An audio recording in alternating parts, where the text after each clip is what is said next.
Great sadness that we're making a video about the late great Chris Cornell, who reportedly took his own life on May 18, 2017. We're not making this video about sadness, we're making it about his great lineage and what he did for the music industry. Chris Cornell is considered to be one of the architects of the 90s Seattle grunge movement and was best known as the vocalist for the Grammy-winning band Soundgarden and supergroup Audioslave. He was the frontman for Temple of the Dog and had a successful solo career as well. It was said that throughout his entire career, he sold 14,865,000 albums. Soundgarden was formed in 1984 and originally had Cornell on the drums. In 1991, the band released Bad Motorfinger. The album gained commercial success and featured singles Jesus Christ Pose, Rusty Cage, and Outshined. In 1994, they released their breakthrough album, Super Unknown.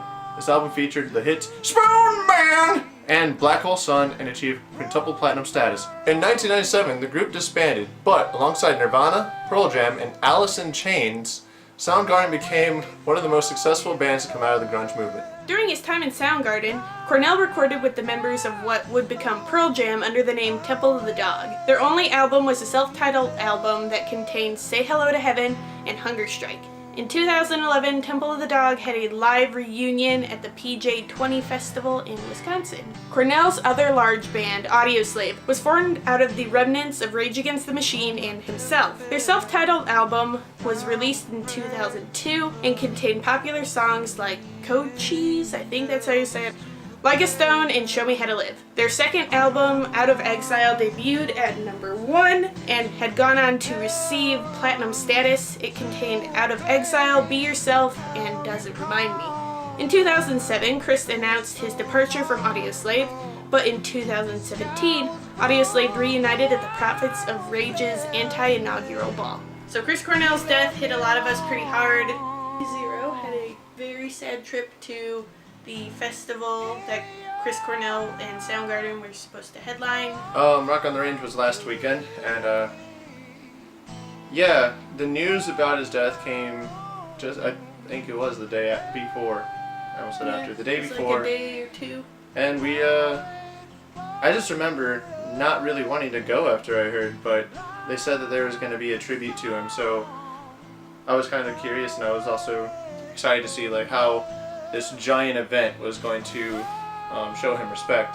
And after a long day of rain and delays, it finally did happen where a GIF of a candle was playing with a picture of him in the background. He was singing Hallelujah. You know, I had never seen an entire crowd cheer and raise their hands for just a photo. They showed him playing a song acoustically.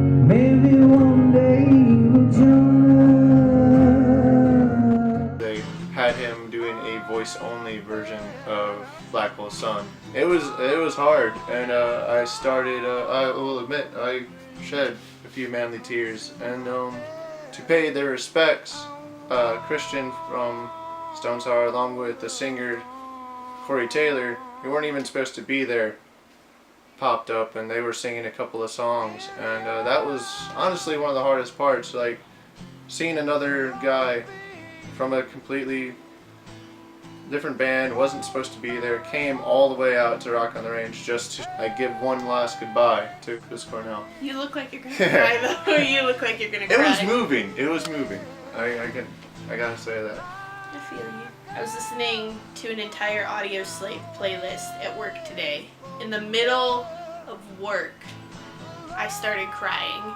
We give our condolences to his family, his friends, his bandmates. And all of his fans. We love you, Chris Cornell. May you rest in peace.